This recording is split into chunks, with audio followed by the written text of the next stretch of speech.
উনি 1 মাসের উপর হইল এখানে অ্যাডমিশন, ওনার টিউমার হয়েছিল। তা ওনার চিকিৎসার ব্যাপারে আমরা যতটুকু সহযোগিতা আমরা করছি, মাননীয় মন্ত্রী মহোদয় সহযোগিতা করেছেন, কিন্তু আজকে ওনার জানতে পারলাম ওনার ব্লাড মানে লাঞ্চে ওনার ক্যান্সার হয়েছে, সেজন্য ওনাকে আমরা বাঁচাতে পারেন। আমি আসলাম, এখানে ডক্টর নেই। তারপরে ডক্টরকে কল করার পর অনেকক্ষণ পরে একজন জুনিয়র ডক্টর আসলেন, উনি বললেন যে আমি তো কিছু জানি না, আমার সিনিয়র ডক্টর।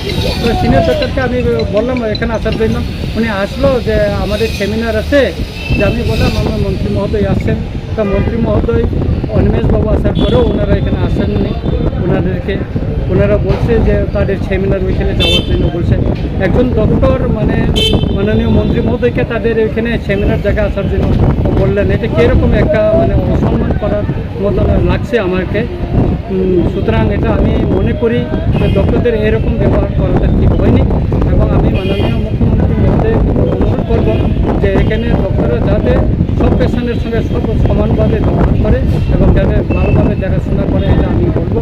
আজকে মন্ত্রী মহোদয়, আমি একজন বিধায়ক, নির্বাচিত বিধায়ক, আমরা আসার পরও ডাক্তার যে অবহেলা, যা আজকে আমাদের চোখে আমরা দেখলাম।